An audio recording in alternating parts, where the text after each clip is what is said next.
नमस्कार दोस्तों, मैं डॉक्टर सौरभ सिंह विक्रम महिला महाविद्यालय काशी हिंदू विश्वविद्यालय से आपके समक्ष एक और व्याख्यान लेके उपस्थित हूँ। कुछ तकनीकी दिक्कतों की वजह से यह वीडियो 30-35 मिनट 40 मिनट से ऊपर नहीं बन पा रहा, बड़ा हो पा रहा है, तो मैंने सोचा कि छोटे छोटे ही व्याख्यान आप लोगों को दे दिए जाएँ।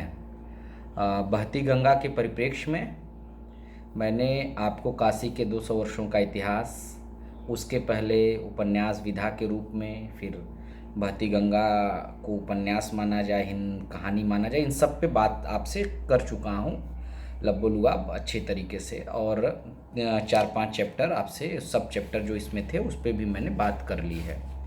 अब मैं आता हूँ 2-3 सब चैप्टर। आए आए आए एक उपाध्याय, अल्लाह तेरी मस्जिद अव्वल बनी और रोम रोम में वज्रबल, इन 3 सब चैप्टर पे आपसे आज बात करूँगा। और मैं बताया हूँ कि कैसे पीछे के एक गौण करेक्टर पीछे का एक चरित्र, गौण चरित्र आगे आके एक प्रधान चरित्र में बदलता है दोस्तों। तो वो यही है, अमीरन उसका तवायफ का वर्णन है, बस एक चरित्र के रूप में वर्णन है, और उसका भंगड़ भिक्षुक के माध्यम से उसकी उपेक्षा का वर्णन है। और उस अमीरन तवायफ को अमीरन कैसे बनाया जाता है, वह तवायफ कैसे बनती है, वैश्या कैसे बनती है, वैश्यावृत्ति में किस तरीके से जाती है, और वह वैश्या बनने के बाद इतनी रूपवती है और उसके रूप में मोहित होकर के एक उसका रहता है जो उससे शादी कर लेता है, नवाब अस्करी मिर्ज़ा उससे शादी भी करता है, और बाद में वही एक चित्रकार का और उनका प्रेम है, और उस पर मैं आपसे बात करूँगा। यह उपाध्याय दोस्तों पूरा का पूरा फ्लैशबैक पद्धति में है, पूर्वदीप्ति पद्धति में यह पूरा उपाध्याय चलता है। इसमें एक बुढ़िया है, वह कुछ नशे का सामान बेचती है सुबह, और उस नशे का सामान जो सबके साथ जा कर के सबके घर घर बेचती है, अमीरन। और एक बूढ़ा है जिसका नाम है, वो चित्रकार है बूढ़ा, उसका नाम किंकनी वह किंकनी है, और बूढ़े का नाम हंस रहता था बचपन में, और इस अमीरन का नाम किंकनी, और इस बाद में अमीरन हो जाता है इसका नाम, और उस हंस का नाम राधे श्याम हो जाता है। तो वह चित्रकार और वेश्या, इन दोनों की बचपन की प्रेम कहानी है। वह बचपन में थे कैसे, और फिर बाद में कैसे मिलते हैं, और किस अभिशाप से फिर वह बुढ़िया उसको बेचने में उस नशे को बेचने के लिए अभिशप्त होती है, और बाद में अंतिम समय में वह बूढ़ा ठोकरें खाकर गिरता हुआ पड़ता हुआ जाता है। और तब तक उसका मतलब निश्चल प्रेम भी दिखाया गया है, बचपन का एक निश्चल प्रेम भी दिखाया गया है, जो एक तवायफ और एक चित्रकार के बीच में, वह अपने बचपन में वह सब मिले रहते हैं, तो किस तरीके से वह प्रेम को भी निभाती है, उसकी पूरी कहानी है। तो रामदयाल चित्रकार है, और रामदयाल जो चित्रकार है वह हंस और किंकनी दो बच्चे हैं, साथ में खेल रहे थे।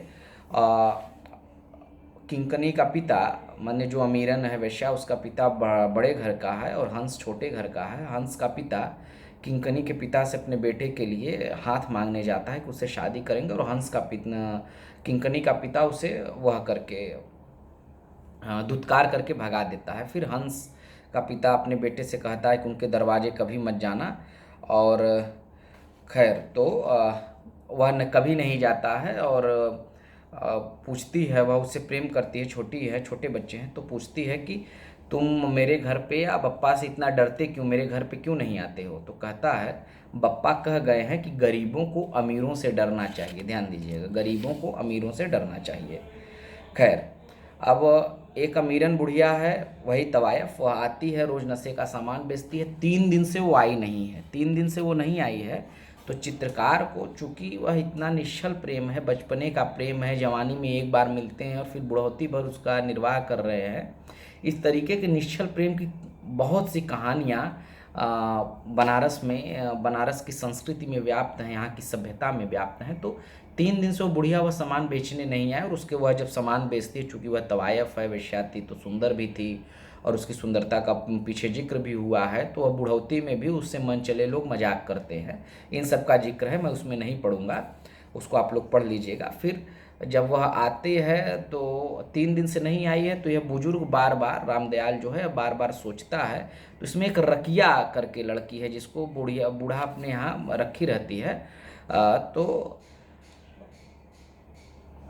उसके बाद वही रकिया जो है वो बताने आती है कि उस अमीर जान की जो है उसकी तबीयत बहुत ख़राब है, आप चलिए। और वह इसको बुलाई रहती है। अब इन सब में पूरी कहानी घूमती रहती है। थोड़ा सा मैं प्रसंग पढ़ दूँ। बचपन में ये है, जवानी में कैसे मिलते हैं, थोड़ा सा मैं प्रसंग पढ़ दे रहा हूँ उसको समझने में। यह पृष्ठ संख्या 46 पे है। अभी नहीं, यह मुसव्विर रामदयाल हैं, इन्हें मैंने दिल्ली से बुलाया है, मिर्ज़ा ने कहा और चित्रकार से पूछा, सफ़र में तकलीफ़ तो नहीं हुई। यथोचित उत्तर प्रत्युत्तर के बाद नवाब ने कहा, मैंने अपनी नई बेगम की तस्वीर बनाने के लिए आपको बुलाया है। आपने भी शायद उनका नाम सुना है। बनारस में क्या दूर दूर तक उनके नाचने गाने की धूम थी। नवाब बात समाप्त भी न कर पाए थे कि मुसाहिब ले उड़े। बोले, तलवार की धार पर वह नाचे, बताशे पर फिरकी की तरह वह घूमे, सिर पर पानी भरी थाली रख धमा चौकड़ी मचा और क्या मजाल की एक बूंद भी छलके। अच्छा बकिए मत। नवाब ने मुसाहिब को डांटा और खड़े होकर मुसव्विर से कहा, आप मेरे साथ आइए। मुसव्विर माने हुए चित्रकार के लिए। मुसव्विर और नवाब साथ साथ जनाने महल माने जहाँ स्त्रियाँ रहती है, जनाने महल जा रहे थे और नवाब कह रहे थे, बेगम को आपकी कलम बहुत पसंद है, उन्हीं की जिद थी कि तस्वीर बनवाऊंगी तो उस्ताद रामदयाल से ही। एक बाहरी आदमी के साथ नवाब को महल के भीतर आते देख बंदियां आश्चर्यचकित हो गई, माने और औरतें। जनान खाने में केवल नवाब को जाने की इजाज़त थी, बाहरी व्यक्ति जा रहा था।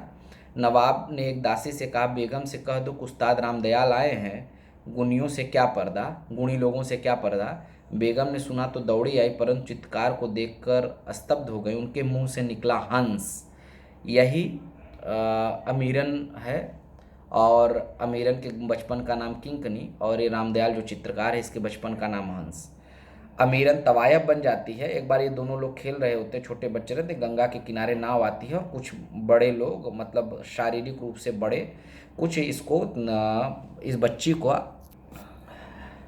इस बच्ची का अपहरण करके लेके चले जाते हैं। इस बच्ची का अपहरण करते हुए लेके चले जाते हैं और फिर वो तवायफ बन जाती है। फिर तवायफ बनने के बाद ये मिर्जा अस्करी उससे शादी करता है। तो फिर अब वो चित्रकार उसका चित्र बनाने के लिए इसको बुलवाया रहता है। तो बचपन का वह प्रेम इसको जवानी में देखते ही कहती है कि उनके मुंह से निकला हंस। चित्रकार की भी वही दशा थी, उसके मुंह से भी निकल पड़ा किंकनी। दोनों एक दूसरे की ओर एकटक देखते रहे। नवाब ने पूछा, क्या आप लोग एक दूसरे को पहले से पहचानते? रामदयाल चुप रहा।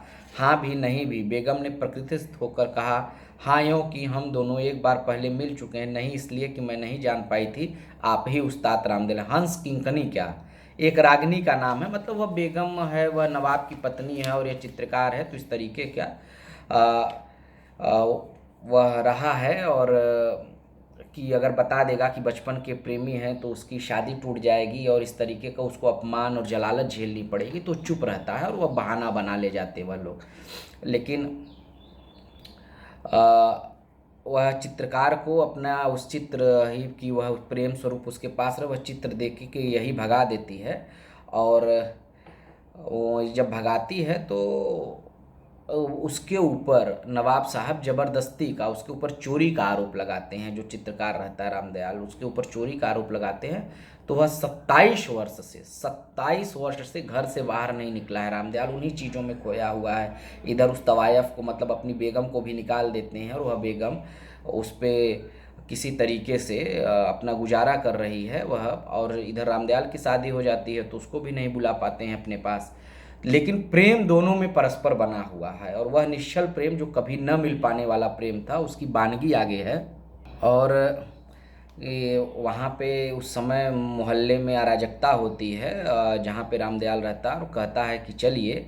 तो रामदयाल कहता है 27 वर्ष से वह बाहर नहीं निकला, उसकी प्रतिज्ञा भंग मत कराई। प्रतिज्ञा भंग करता है जब अमीर जान की तबीयत खराब हो जाती है, उसको देखने जाता है। तो अमीर जान को निकाला कैसे गया है उसकी एक वानगी मैं पढ़ दूँ। तंबाकू में अफीम की पुट देने वाली यह टिकिया वाली अमीरन तेरी बाल संगिनी किंकनी है। यही किसी समय काशी की प्रसिद्ध वेश्या अमीर जान थी। अपने रूप और गुण के बल पर वह नवाब अस्करी मिर्जा की बेगम भी हो गई थी। परंतु पूस की एक अंधेरी रात, जबकि बिजली चमक रही थी और मूसलाधार पानी बरस रहा था, वह झाड़ मारकर नवाब के महल से निकाल दी गई थी। उसका अपराध यही था कि उसने उसने बचपन के एक साथी को पहचान लिया था, उसकी कला पर मुग्ध हो गई थी और पति की वस्तु होते हुए भी उसका बनाया चित्र अपना समझकर तुझे ही पुरस्कार में दे दिया था। तूने उसे स्वीकार कर किंकनी का दूसरी बार सर्वनाश किया।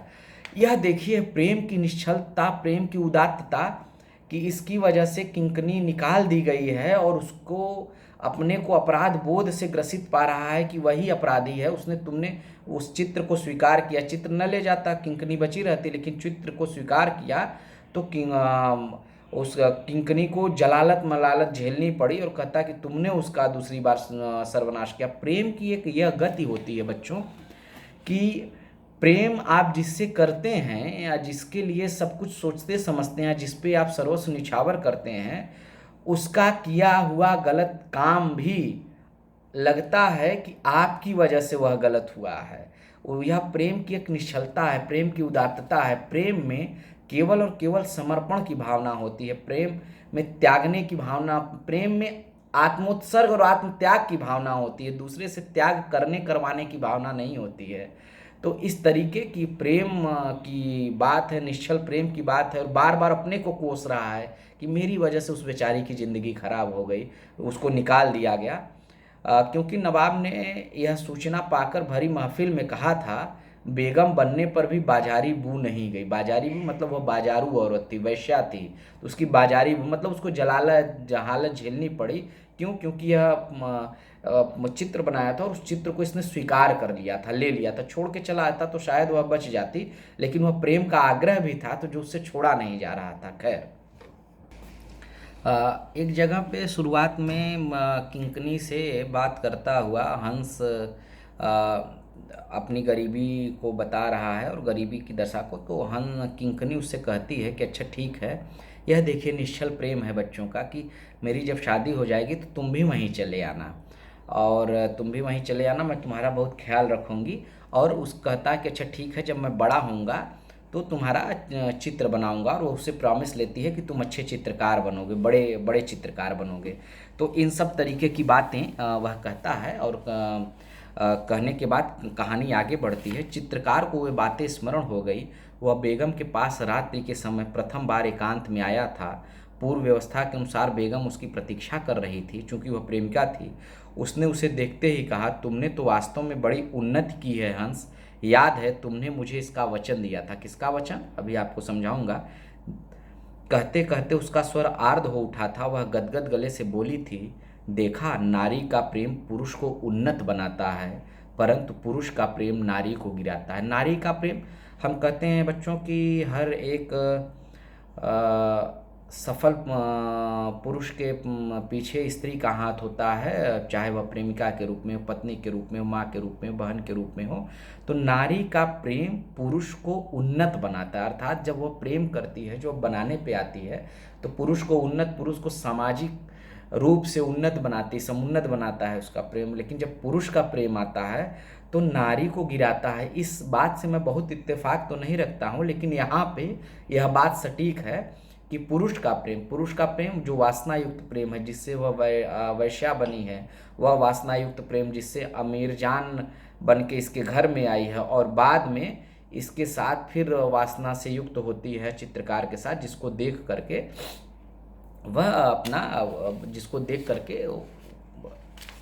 चित्रकार इसे, वो माफ़ कीजिएगा, नवाब इसे निकाल देता है।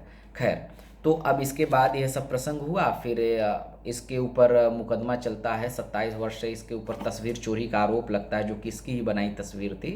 तो यह उस आरोप से घिरा है और घर से बाहर नहीं निकलता है।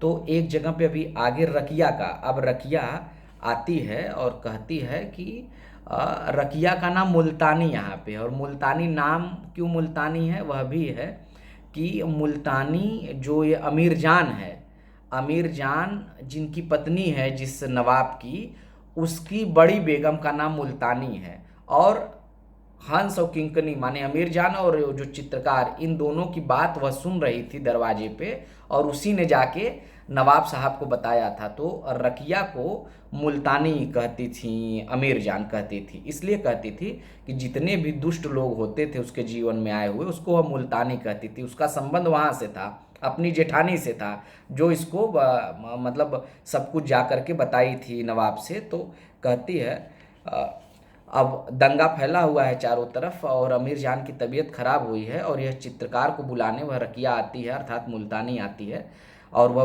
बुजुर्ग हो चुके हैं और वह बुढ़ौती का प्रेम वह कहीं तड़प रही है कहीं है।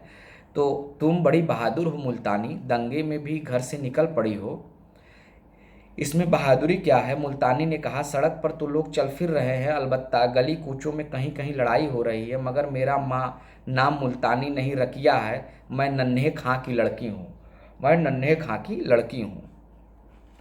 तुमने तो मुल्तानी बताया था। ओहो, वह तो अमीरन बुआ सभी पाजी लड़कियों औरतों को मुल्तानी ही पुकारती हैं। जो भी दुष्ट लड़कियां और औरतें होती हैं उन्हें मुल्तानी कहती हैं। मेरी शराफतों में उन्होंने मेरा नाम मुल्तानी रख दिया। रकिया उर्फ मुल्तानी ने कहा। खैर, नाम कैसे हुआ? फिर उसके बाद हम देखते हैं कि यह भागते हुए जाते हैं, उसकी तबीयत बहुत ख़राब है, इनके बचपन का प्रेम है और वह अकेली पड़ी हुई है, वह अमीरन, और भागते हुए जाते हैं। तो एक जगह पे सब सिर्फ दंगाई लोग इन्हें घेर लेते हैं। तो फिर उन दंगाइयों में देखना, फिर आगे कथा कैसे बढ़ेगी। उन दंगाइयों से बचाने के लिए एक युवक आता है, प्रसिद्ध नारायण उसका नाम है। वह आता है और इन्हें ये गिरे हुए हैं, मतलब ये बुजुर्ग है, इसका प्रेम निश्चल, इसके दांत टूट गए हैं, चोट लगी है। सहसा दंगाइयों में भगदड़, नाक और बचे खुचे दांत टूट गए इस बुजुर्ग के, जो अपने प्रेम से प्रेमिका से मिलने जा रहा है, बचपन की प्रेमिका से जिसकी तबीयत खराब है। चेहरा रक्त रंजित हो गया, पूरा चेहरा फट गया है, दांतें टूट गए हैं।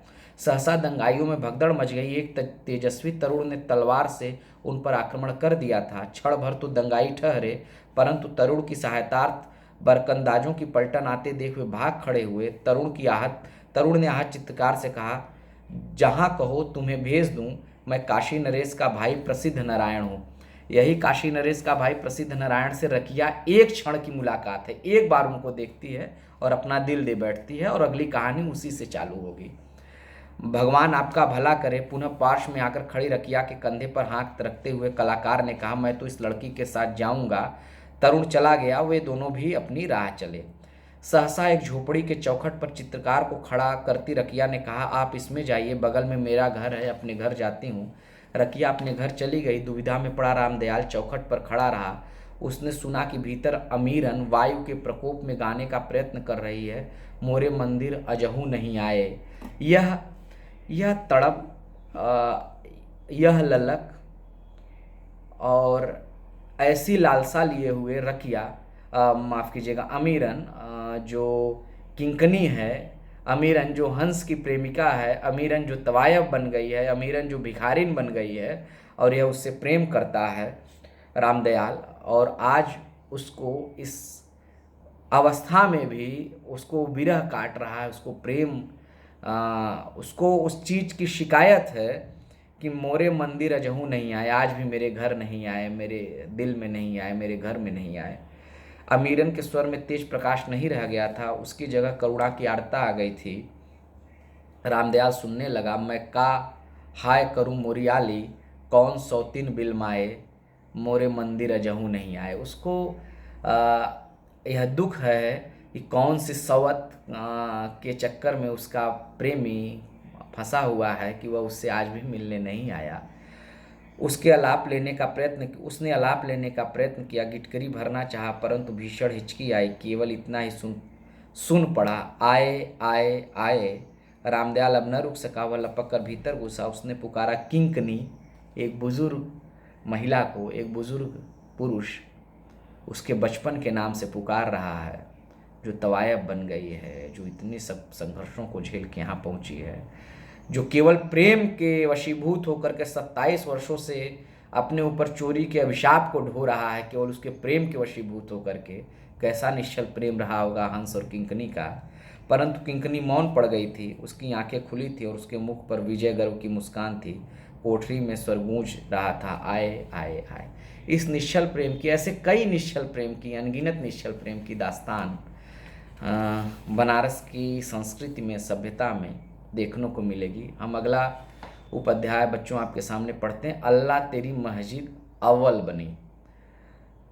अब आप लोग इसको पढ़े होंगे, नहीं समझ में आया होगा या जितना नहीं आया होगा उसको मैं आप लोगों को समझाता हूँ। अल्लाह तेरी मस्जिद अव्वल बनी, एक मस्जिद की परिकल्पना है, रकिया है, जिसी का पीछे एक गौण चरित्र है और इसमें मुख्य चरित्र है। इसकी कहानी मैं बता दूं आप लोगों, इसकी कहानी यह है कि वह रकिया जो एक स्त्री है रकिया के नाम से, उसकी नाक कट गई है और वो बहुत भयानक लगती है और उसने प्रसिद्ध नारायण सिंह से प्रेम कर लिया है, जो पीछे व्याख्यान में मैंने बताया। और रकिया किसी एक अंग्रेज के यहाँ खाना बनाने का आया का काम करती थी। तो उस समय चूंकि अंग्रेजी शासन का जब विद्रोह था तो भारतीय काशी नरेश ने, भारतीयों ने भी विद्रोह किया था, अंग्रेजी शासन का दमन था। तो काशी नरेश ने क्या किया था कि अंग्रेजों से भरी कई कई नावें गंगा जी में उल्टवा दी थी, भीतर से हमला करा करके उल्टवा दी थी। तो कई लोग मर गए थे, कई अंग्रेज उसमें मार दिए गए थे। तो रकिया भी एक नाव में बैठी थी और जब अंग्रेजों की वह नाव डूबी तो अंग्रेज तैर करके किनारे पर आ रहे थे। तो उन किनारों पे आते हुए अंग्रेजों को काशी नरेश के यहाँ से गोली से उड़वा दिया गया था। इसी की गवाही लेने के लिए बस सब लोग रकिया को गिरफ्तार किए और रकिया को कई तरीके की यांत्रिक यंत्रणाएं दी गई, मारा पीटा गया, बहुत जलील किया गया, और तो भी कि यह गवाही दे दे कि काशी नरेश ने ऐसा किया है, क्योंकि यह चश्मदीद थी, देखी थी, लेकिन इसने गवाही नहीं दी। क्यों? क्योंकि वह उससे प्रसिद्ध नारायण सिंह से एक बार देखने से प्रेम कर ली थी। एक प्रेम उससे की थी दोस्तों, दूसरा प्रेम देश से की थी। वह देश से गद्दारी नहीं कर सकती थी, अपने प्रेमी से गद्दारी नहीं कर सकती थी। इसी पे पूरा है। और फिर जब इसको मारने का आदेश जो अंग्रेज देता है,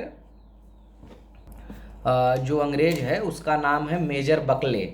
मेजर बकले इसको पकड़ता है और इसको तरीके की यंत्रणाएं देता है, कई तरीके की यंत्रणाएं देता है और उसके बाद कहलवाता है कि ऐसे ऐसे है कि तुम कह दो तो काशी नरेश को फांसी हो जाएगी। तो चूंकि प्रसिद्ध नारायण सिंह ने जान भी बचाई थी और उससे प्रेम भी करने लगी थी, देश से भी प्रेम करने, देश प्रेम की बातें अभी आगे भी आएंगी कि जैसे विद्रोहियों, मतलब भारतीय जो क्रांतिकारी थे, जो विद्रोह किए थे अंग्रेजों के प्रति, और वह जो विद्रोह करके क्रांति की लहर जगाए थे, तो रकिया ने सभी बनियों से मिल करके, जितने बड़े बड़े उद्योगपति और बनिए थे, सबके लिए पूरे पूरे कुओं में चीनी डाल करके शरबत बनाई थी और उन लोगों को शरबत देती थी। मतलब वह विद्रोह किसी तरीके से कमज़ोर न पड़ जाए, इसके लिए जितने भी उपक्रम कर सकती थी वह रकिया करती थी। तो यह पूरी कहानी अल्लाह तेरी मस्जिद अव्वल बनी, यह पूरी कहानी मेजर बकले अपनी प्रेमिका को, अपनी फियांसे को, जिससे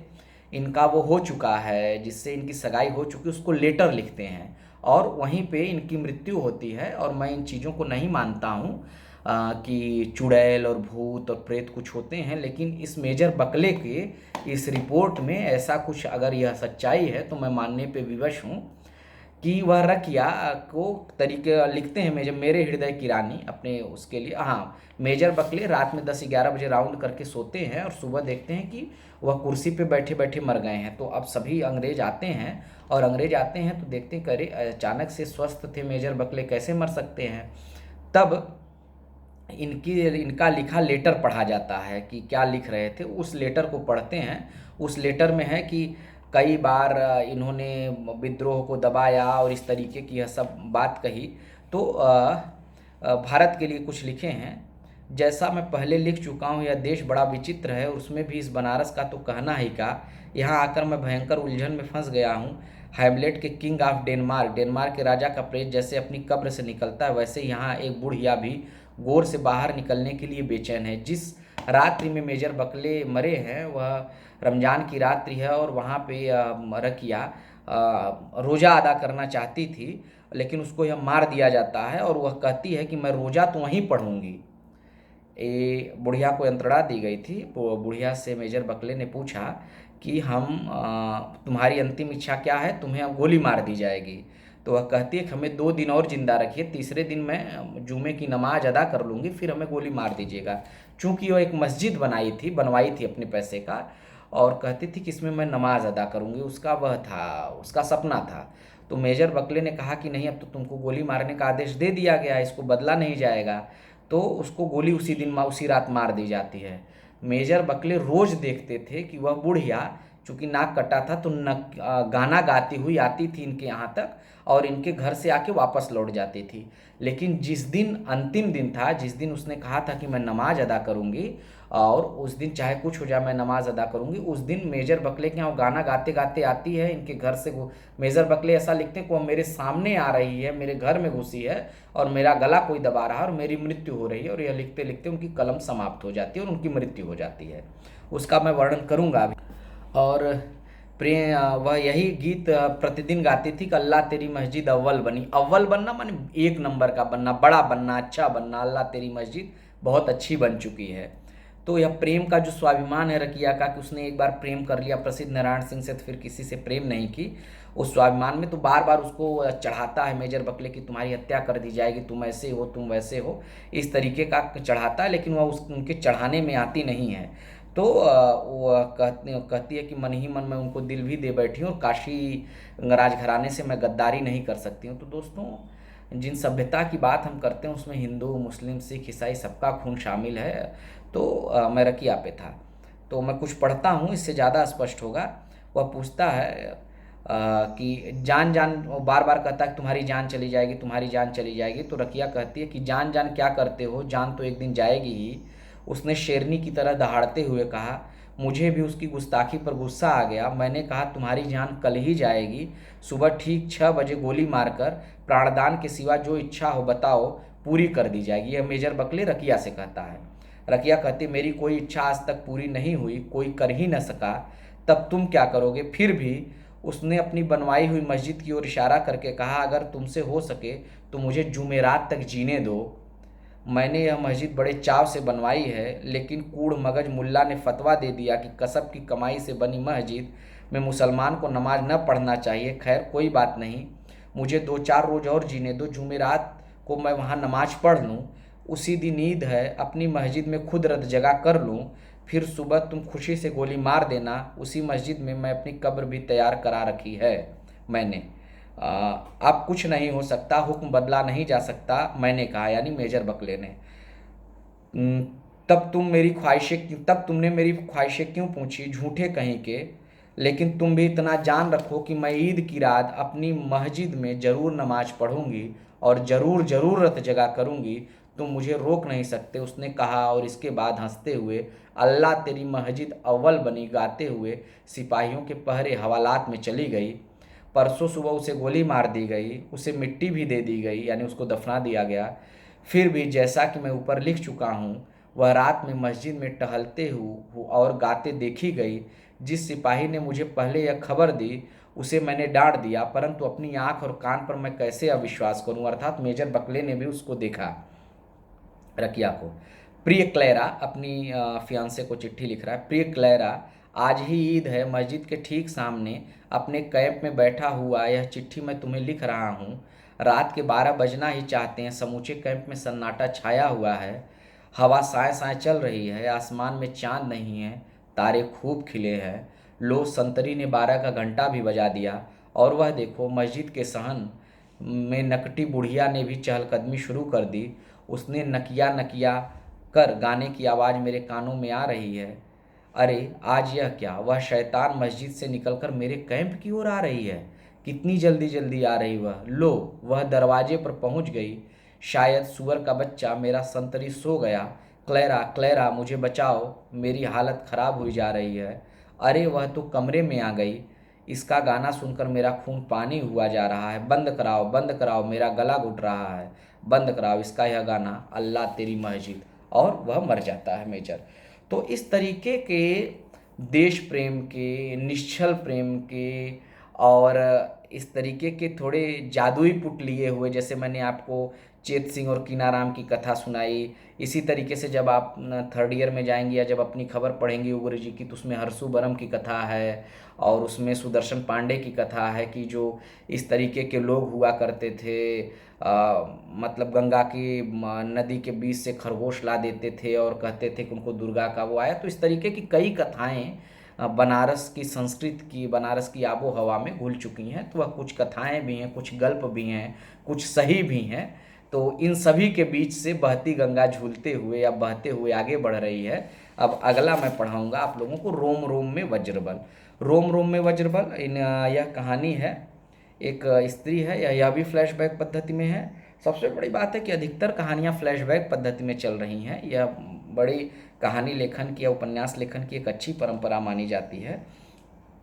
तो यह कहानी एक झालर उपाध्याय से शुरू होती है, फिर वह झालर ठाकुर बनते हैं और गोदावरी उनकी पत्नी की, मतलब एक पुरुष है जिसका नाम झालर है और वह उसमें बजरंग बली का बहुत बड़ा भक्त है। बिना बजरंग बली को का दर्शन किए अन्न जल नहीं ग्रहण करता है। तो एक दिन की बात है और यह कहानी शुरू होती है, गोदावरी माने उसकी जो पत्नी है झालर की, वह आत्महत्या करने जाती है। तो पहले फांसी पे टंगने के लिए जाती है, तो देखती है कि उसके घर में बजरंग बली का बड़ा चित्र लगा है। तो वह सोचती है कि फांसी पे टंगूंगी तो अर्धनग्न हो जाऊंगी, साड़ी वाड़ी कहीं चली जाएगी। तो बजरंग बली के सामने ला जाती है और फिर चली जाती है गंगा में कूद के। जान देगी तो अभी बैठी है। फिर दो नाविकों का, दो लोगों का घाट पे संवाद है, जीतू केवट और ननकू घाटिये का संवाद है। थोड़ा सा संवाद मैं पढ़ दूँ, बनारसी में है। न जाने केकर मुँह देख कर उठल रहली गुरु, आज दमड़ी का डौल नाही देखात, जाड़ा पाला में घंटा भर त पानी में ऐठन बीत गयल, पर यही ऐसन चांडाल है कि मानत नहीं। मतलब पेट ऐसी चांडाल है कि मानता नहीं, कुछ मिल नहीं रहा। तो ये घाट संवाद और गोदावरी बैठ के सुन रही। फिर एक बजड़ा आकर के, बड़ा नाव आकर के रुकता है किनारे पे और उस नाव पे एक बाहर से व्यक्ति आया है और वह पूछता है कि कौन झालर गुरु का घर कहाँ है, झालर महाराज का घर कहाँ है। तो वह बताता है कि झालर कौन और किस तरीके से। तो वह बताता है कि वह झालर जो इस तरीके का शक्तिशाली है। तो झालर बहुत दुबला पतला था, तो उसकी सब उपेक्षा करते थे, उसको मार के चले जाते थे, उसको लंगी गिरा के चले जाते थे। तो एक दिन वह रोज प्रतिदिन बजरंग बली का दर्शन करने के बाद अन्न ग्रहण करता था। तो एक दिन बहुत बाढ़ आई हुई थी, गंगा बहुत बढ़ी हुई थी। तो वह खाने बैठा, दिन भर का काम किया हुआ था, खाने जैसे ही बैठा फिर उसे याद आया आज तो मैंने बजरंग बली का दर्शन ही नहीं किया। तो वही उठ अपनी माँ से कहता है कि मैं तुरंत दर्शन करके आता हूँ, जबकि बहुत दूर था। तो बीच में जंगल, आज की तरह बनारस नहीं कि हर जगह पेड़ पौधे और इस तरह, तब जंगल थे और 80 नाला अपने उफान पे था। तो 80 नाले में वर्णन है कि हाथी भी जाए तो बह जाए। तो झालर आता है और दौड़ते हुए जाता है बजरंग बली का दर्शन करने अपने घर से। तो जब 80 नाले पे जाता है तो कहता है कि इतने नाला बहुत बढ़ा हुआ है। तो अपने अंगोछे और कुर्ते को उठा करके पेड़ पे टांगता है और लंगोट पहन के कूदने को ही होता है कि मैं कोई नाला पार करके बजरंग बली का दर्शन कर लूँ संकट मोचन जाके। तो देखता है कि एक बड़ा मतलब एक बहुत हिष्ट पुष्ट पुरुष उसको पकड़ा हुआ है और कहता है कि मत कूदो, आत्महत्या क्यों करते हो। तो झालर गुस्सा आ जाता है कि मैं बजरंग बली का दर्शन करने जा रहा हूँ, आप कौन होते हैं। तो कहते हैं कि मुझे ही बजरंग बली समझो। फिर उन पर वह गुस्सा करने लगता है कि तुम बजरंग बली हो तो मुझे अपना वह रूप दिखाओ। तो बजरंग बली वह अपना रूप दिखाते हैं। तो पूछते हैं कि क्या चाहिए तुम्हें। तो कहना सुबह ही एक पंडा इस झालर को मार के इसका पैसा वैसा छीना रहता है। तो तुरंत कहता है कि अपनी कानी उंगली के बराबर मुझे बल दे दीजिए।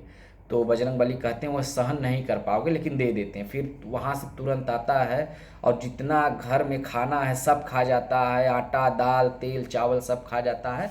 फिर और उसके अगले ही दिन लोग मजाक करते हैं। एक मढ़ी है, एक बहुत बड़ा पत्थर है, उस पर वह खड़ा रहता है और मजाक करते हैं उससे, सोचते हैं वही दुबला पतला झालर होगा। मजाक करते हैं कि गुरु उससे वो टेक लगाए खड़ा है कि उसको मत ढकेलिए, हो सकता है गिर जाए। और कहता है और वह उसको ढकेल देता है। बहुत मतलब अविश्वसनीय काम कर देता है, अद्भुत काम कर देता है। उतना बल किसी के पास था ही नहीं, चूँकि बजरंग बली से उसे बल मिला था। तो सब भाग जाते हैं और वह झालर वहाँ से चला जाता है गंगा में पार करते। उसके बाद उसकी कोई खोज खबर नहीं। फिर उसकी खोज खबर है यही, जब वह व्यक्ति आता है पूछता हुआ तो कहता है कि मेरे बड़े भाई मुर्शिदाबाद राजा के दीवान है, राजा साहब भी झालर ठाकुर के यजमान है। वो ठाकुर हो चुका रहता है, ठाकुर मतलब ठाकुर जाति नहीं, वह श्रद्धेय पूजने योग्य। तो वह आके इनके मुर्शिदाबाद के जो दीवान रहते हैं उनके राज्यसभा में कहता है कि हमें भूख लगी है, तो उसको खाने के लिए दिया जाता है। तो 1.5 मन आटा लेकर के, 1.5 मन मतलब 60 किलो, एक मन में बच्चों 40 किलो होता है, 1.5 मन आटा लेकर के अपने ही लिए बना रहे हैं। तो राजा को लगता है कि यह पागल हो गया है, तो कहते हैं कि इसकी परीक्षा ली जाए। तो हाथी को महावत से कहते हैं कि हाँ, जिधर वह खाना बना रहे हैं झालर ठाकुर, उधर हाथी लेकर के जाओ और कितना भी मना करे मानना मत, चढ़ा देना हाथी उनके ऊपर या डराना। तो जब वो महावत लेके जाता है तो एक बड़ी सी लिट्टी माने एक बड़ी सी बाटी जो बनाए रहते हैं उससे हाथी को मारते हैं और हाथी पे पे करके चला जाता है। ऐसी कथाएं लिखी हैं गल्प इसमें। फिर उसके बाद एक गैंडा है जो राजा के उपवन को बार बार परेशान कर रहा है। तो राजा उसके लिए निवेदन करते हैं। निवेदन क्या करते हैं, उनसे निवेदन किया कि मेरे उद्यान में कहीं से गैंडा निकला है, हम लोगों ने उसे उसी में साल भर से बंद कर रखा है, उसके कारण मेरा सुंदर उद्यान नष्ट भ्रष्ट हो रहा है, आप हमारा संकट दूर कर दे। ठाकुर ने राजा की प्रार्थना स्वीकार कर ली। हम सब लोग महल में से होकर उद्यान के ऊपरी खंड में जा बैठे। ठाकुर ने उद्यान का साल भर से बंद दरवाजा एक ठोकर मारकर तोड़ गिराया, माने वही झालर, और भीतर प्रवेश कर गैंडे को ललकारा। गैंडा भी उद्यान में मानुष गंध पाकर बफरता हुआ सामने आया। उसके सामने आते ही ठाकुर बिजली की तरह उस पर झपटे। उसका एक पिछला पैर उन्होंने अपने पाँव में दबाकर और दूसरा पैर हाथ में ऊपर उठा और जैसे बजाज माने कपड़ा धुलने वाला धोबी कपड़े का थान फाड़ता है वैसे उसे फर्र से चीर कर 2 टूक कर दिया। तत्पश्चात वह बैठकर गैंडे का रक्त चुल्लू में भरकर वेद मंत्रों से अपने पितरों का तर्पण करने लगे। उन्होंने राजा साहब को भी उसी से तर्पण कराया और इसके पश्चात वहाँ से विदा हो गए। तो इस तरीके से फिर यह सुनती है उनकी पत्नी, और तो वह कहता है कि उनके झालर ठाकुर के घर का कोई है बेटा उटा। तो लोग कहते हैं कि उनका बेटा उटा तो नहीं, माँ मर गई है, उनकी एक पत्नी है। तो वह पत्नी जो है जो गंगा में मरने गई थी, गोदावरी, उसके सामने यह सब प्रसंग चला, चूँकि फ्लैशबैक पद्धति में है। तो गोदावरी वह सुनते हुए अपने घर जाती है और उसके भूखे हमको भोजन मिला। मतलब गोदावरी यह सोचती थी किसके लिए जिंदा रहे, पति का ऐसा नहीं निकला, पति भाग गया, पति दुर्बल है, उसके पति की लोग उपेक्षा करते हैं, उसका अपना अहम तुष्ट नहीं हो रहा था। तो उसके भूखे हमको भोजन मिला, क्योंकि वह जो आया था बंगाली बाबू झालर गुरु का घर खोजते हुए झालर ठाकुर का, तो उनकी पत्नी को कहा कि मैं उनकी धर्मपत्नी का दर्शन करना चाहता हूँ, मुझे वहाँ लिवा चलो। खैर इस तरीके की बातें हुई और यह चैप्टर यहाँ पे ख़त्म हो गया। इस तरीके के अध्याय लिखने का इनका एक और मकसद यह है कि जो बनारस की संस्कृति में जो परंपराओं में जैसी कहानियाँ प्रचलित रही हैं हनुमान जी को लेकर के या और सभी चीज़ों के लेकर, जो बनारसीपन है, जो बनारस के संस्कार में है, जो बनारस कभी रुका नहीं, जो महाशमशान कभी बुझा नहीं, जो मसान का बनारस है, जो कीनाराम का बनारस है, जो शंकर का बनारस है, जो हनुमान का बनारस है, ऐसे बनारस में ऐसी बहुत सी कहानियाँ हैं। तो आज आप लोगों को मैंने 3 सब चैप्टर पढ़ाए, आए रोम रोम में वज्र बल और अल्लाह तेरी मस्जिद अव्वल बनी। 1-2 व्याख्यान में और इसको ख़त्म करेंगे जल्दी जल्दी, और उम्मीद करते हैं कि आप लोग घर में होंगे, सकुशल होंगे और स्वानुशासित होंगे, घर वालों को परेशान नहीं कर रहे होंगे और अच्छे से पढ़ाई लिखाई भी कर रहे होंगे। तो नमस्कार, और कोई भी प्रश्न रहे तो बेझिझक हमसे पूछ लीजिएगा।